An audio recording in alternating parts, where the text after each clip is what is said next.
He said he put a heater back here. I feel. Good.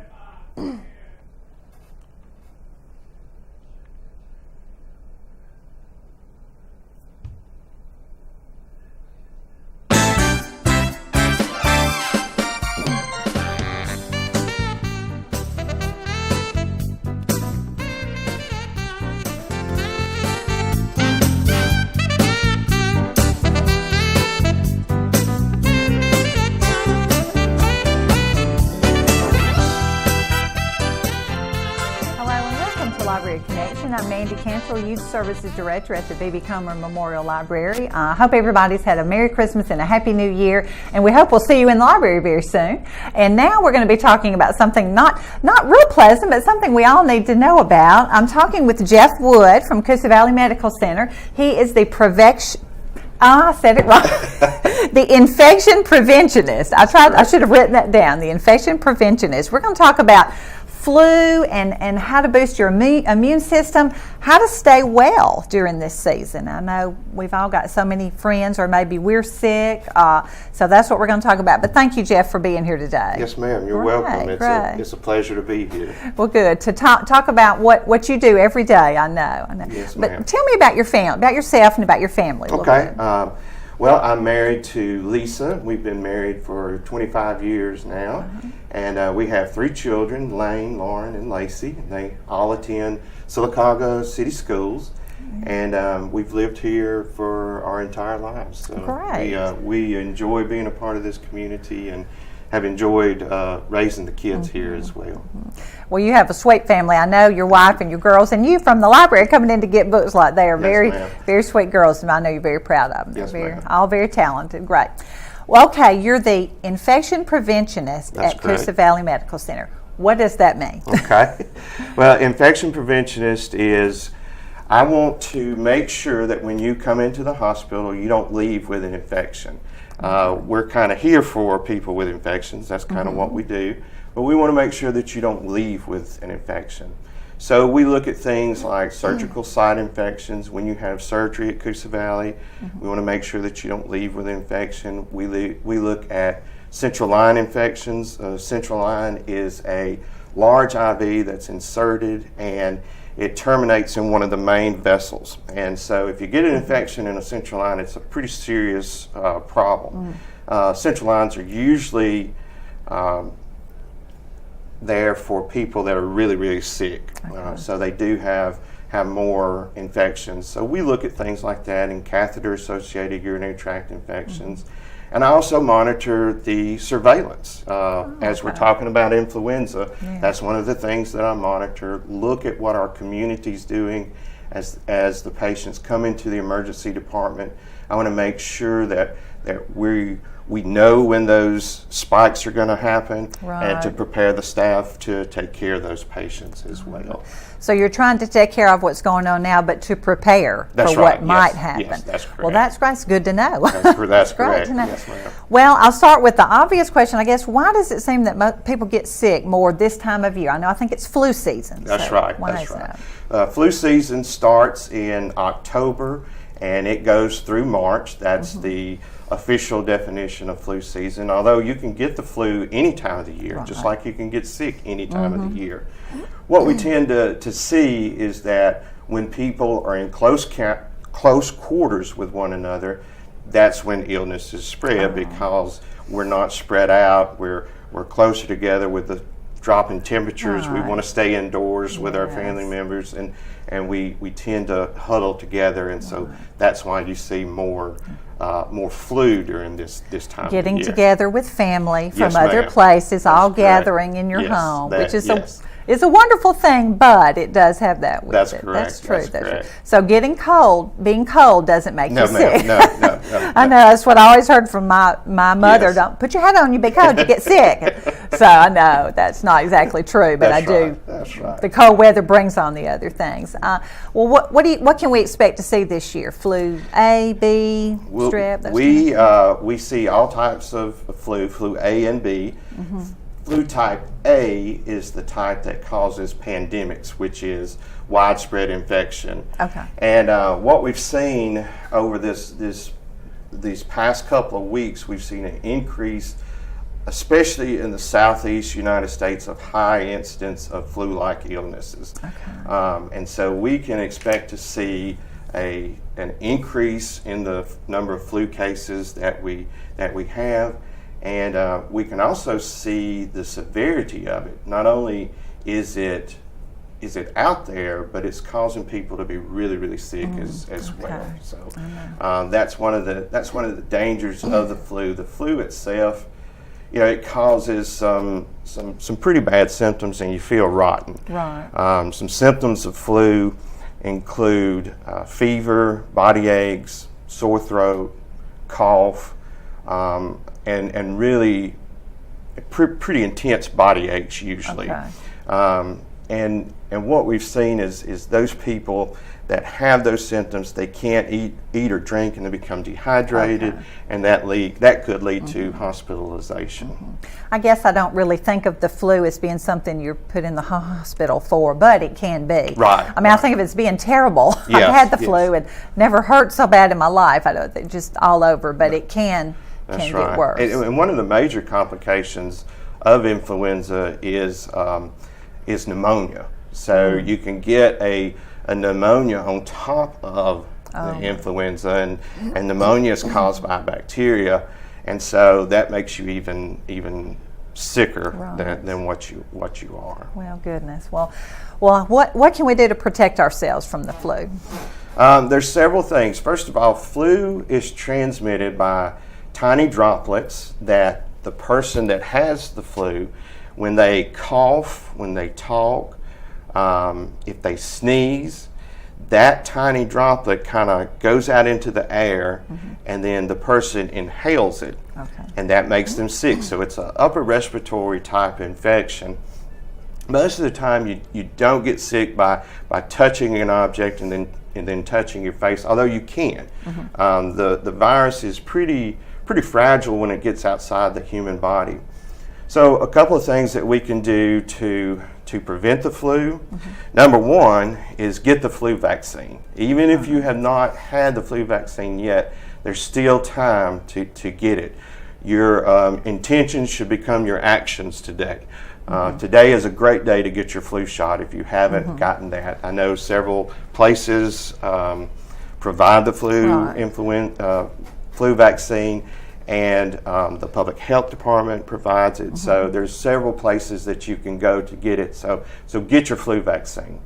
The second thing is, when you are out and about, you want to make sure that you cover your cough or your sneeze.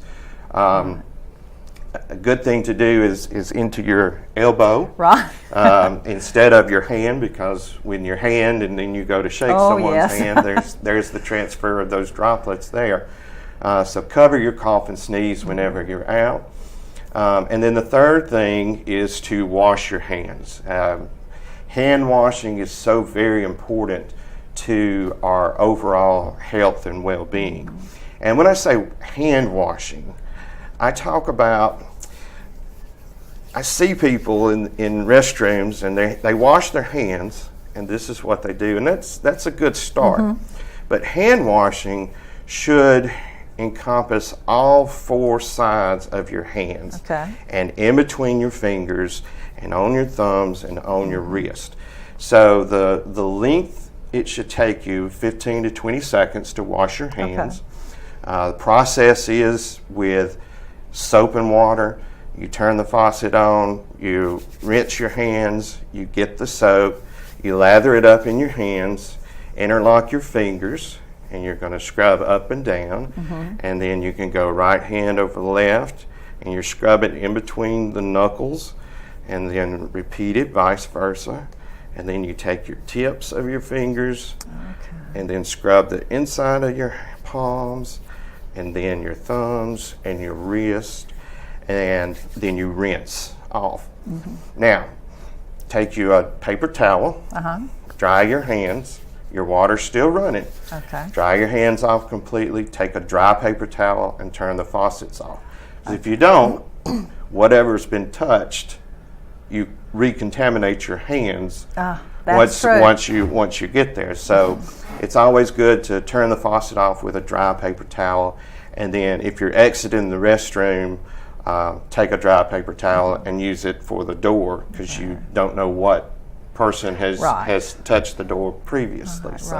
So it's a little bit of a process that I have to admit, I don't see many people doing that. I know. Well, I work with children at the library, and I've at teaching school, and I've heard it from nurses and people like that. You sing happy birthday or say your ABCs and do your hands. So we try and teach that too. Yes, that's very good. We're going to take a quick break, and we'll be right back in just a minute.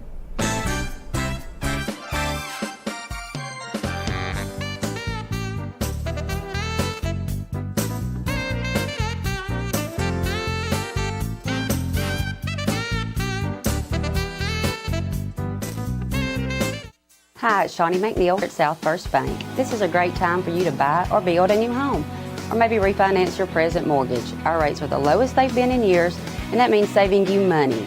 We've been helping our customers become homeowners in this area for nearly 70 years, and we can make our approvals right here in the office, and that means saving you time. We're located here in downtown Sylacauga. Come in and find South First, a better way to bank. Member FDIC, an equal housing lender.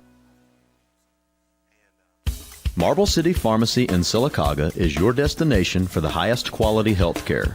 Our knowledgeable pharmacists are always available for questions about your medications or advice on taking over-the-counter products and supplements.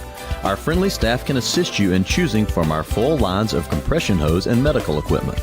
And don't forget our gift department. We have a great selection of unique gifts for every occasion. Stop by today and see us. Marble City Pharmacy, where your health comes first. Coosa Valley Medical Center, one of the top 10 hospitals in Alabama, is also Sylacauga's largest employer. Services from the emergency room to surgery to cancer treatment to post-stroke care. You won't believe what's right in your backyard. It's Coosa Valley Medical Center in Sylacauga. So, if you're sick in Alabama, choose one of the top 10 hospitals in Alabama. That is Coosa Valley Medical Center.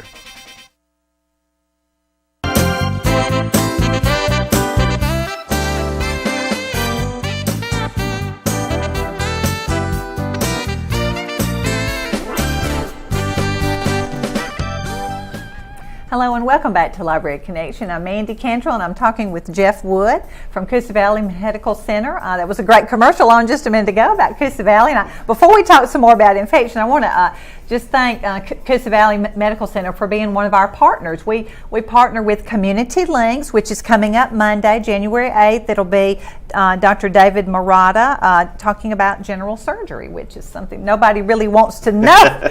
We want to know about, but we don't want to have to experience it firsthand. But lots of great information, and they serve a lunch. I think it's at 11, and then lunch provided by Coosa Valley Medical Center, Hickory Street Cafe, and oh my, it's delicious, always. And then the presentation is at 12, so I hope you'll join us at the hospital for that. But we appreciate the hospital also for helping with our brown bag receptions, our Christmas program receptions, things like that. Anything that that they help with. Somebody said, I believe people come for the food. For a lot of come for the food in their program, but we are very glad to be partners with y'all. Real glad of that. Thank you. Well, we're talking about the flu and how to stay well, keeping your hands washed. Hand sanitizer, is it good? Is it bad? Hand washing is probably better. Yeah.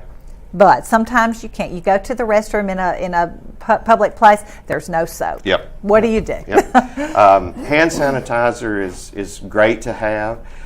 Studies have shown that hand sanitizer and washing hands with soap and water are equally effective.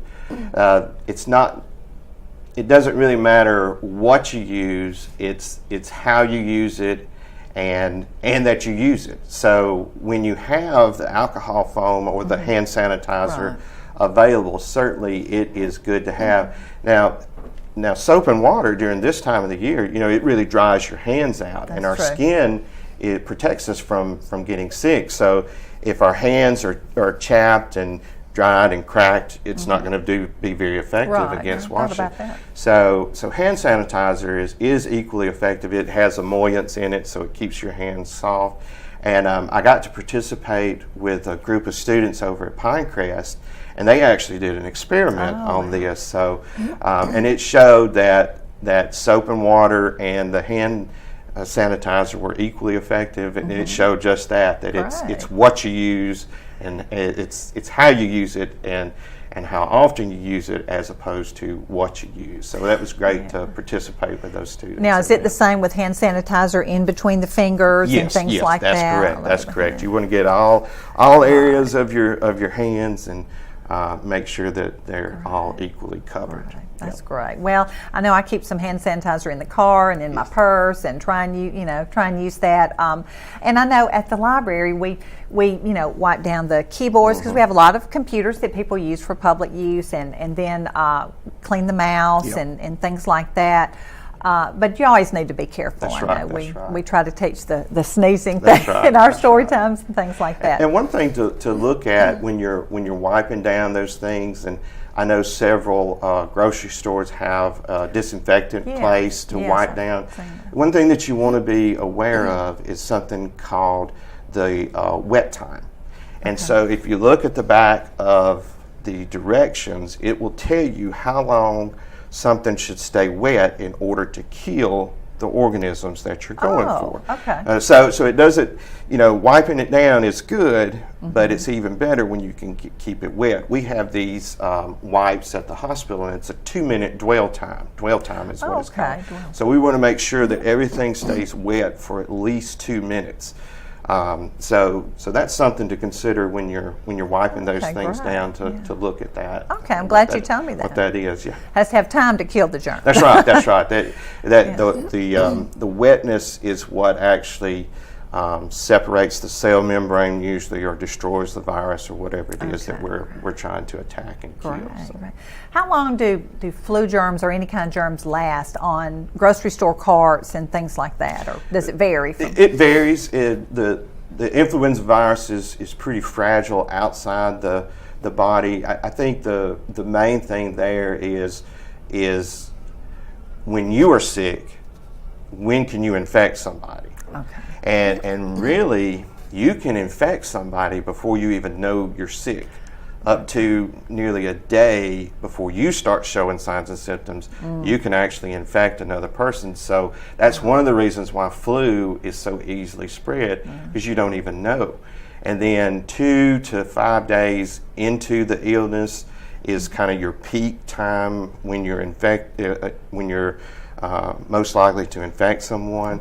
And then even after you get well, 5 to 7 days, you can infect someone. So you're looking, from the time you're sick to the time you're well, of a period of anywhere between 7 to 10 days that you can infect someone. So. And very important to get treatment or to go see a physician as soon as you think you have the flu. Is that correct? That's correct. Because what you can do once you get a diagnosis of influenza, antivirals can be started, and you can kind of get out of the public. Don't go outside when you're sick. A lot of people, most people's probably not going to feel like going out. Right.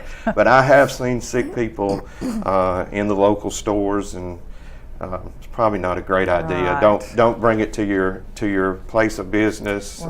Don't infect your coworkers. That's true. Well, we're going to take another commercial break, and we'll be back to talk some more with Jeff Wood about infection, how to stay well.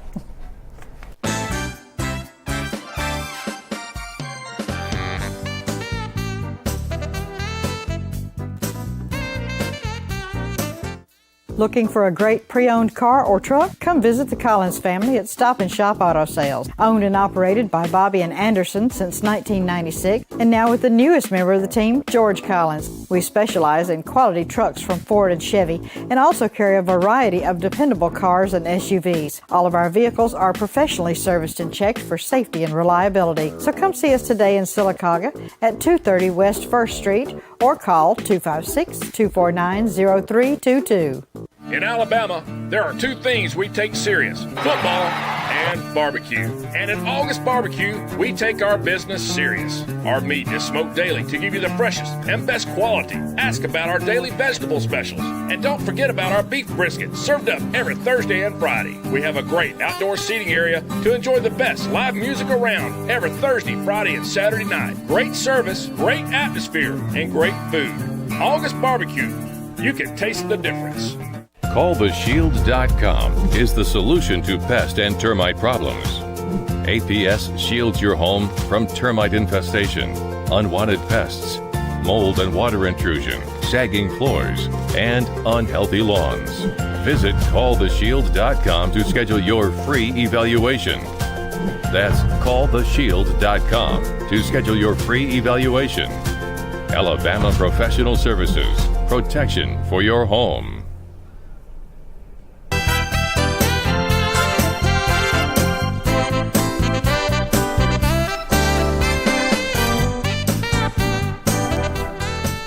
Welcome back to Library Connection. I'm talking with Jeff Wood from Coosa Valley Medical Center. We're talking about flu and infections and how to stay well. Now, we talked about as soon as you think you have the flu, you need to go to your physician and get some treatment as soon as you can. A lot of people say, oh, I need an antibiotic, but that's not necessarily the case. No, ma'am, not at all. The antibiotics do not treat the flu. The flu is a virus, and therefore antibiotics don't work on viruses. And this is kind of a new trend that we're headed in. A lot of times when you go to the physician and you have an upper respiratory infection, let's say you're coughing, you've got a sore throat, you've got a headache, a lot of times the physician won't prescribe an antibiotic to begin with, and a lot of people become upset when that happens. Right. And what we're doing, antibiotics are a shared resources. And what we are finding is that the bacteria are beginning to mutate, and our antibiotics are not becoming as effective as what they are. Okay.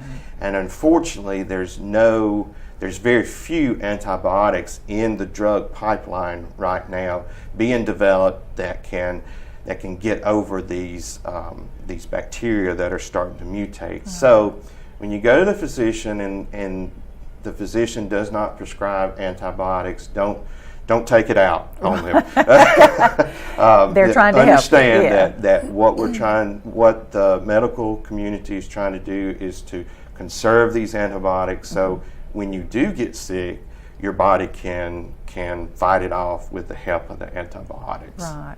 Well, what else can we do to stay well? I know, get enough rest, the hand washing, things like that. Is there anything in particular? I know we talk about vitamin C and maybe airborne things. All those things. The science is kind of divided on those things. You really have anecdotal evidence that says that those things are effective.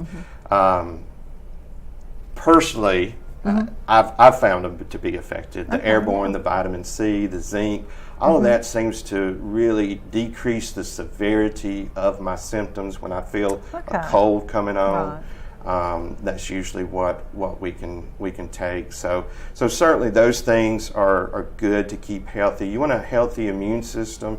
Get plenty of rest. Rest is we're beginning to understand how rest helps our bodies recover, and getting that rest is very important. Staying hydrated, drinking plenty of fluids, drinking water, and not necessarily colas or juices or sodas, but water seems to really help. Exercise and eating healthy all help keep us well. Right. As an overall, and helps boost that immune system as well. Well, good. That's some of the harder things to do. That's correct. That's what we should do. We talked about the flu shot. Isn't there a shot for pneumonia? That's correct. That's correct. There's two vaccines for pneumonia. There's the Prevnar 13 and Prevnar 23. The people that should get the pneumonia vaccine. Children younger than 2 years of age, adults 65 or older, And then anybody between the ages of 2 to 64 with certain medical conditions. Okay. Those would be your chronic conditions such as congestive heart failure, COPD, kidney disease, diabetes. Anybody that has a weakened immune system. Okay. Those people receiving chemotherapy, HIV/AIDS patients, those should receive the pneumococcal vaccine. Anybody with a cochlear implant or cerebral spinal fluid leaks that may have a shunt, they should also get the pneumonia vaccine. And then anyone that smokes cigarettes.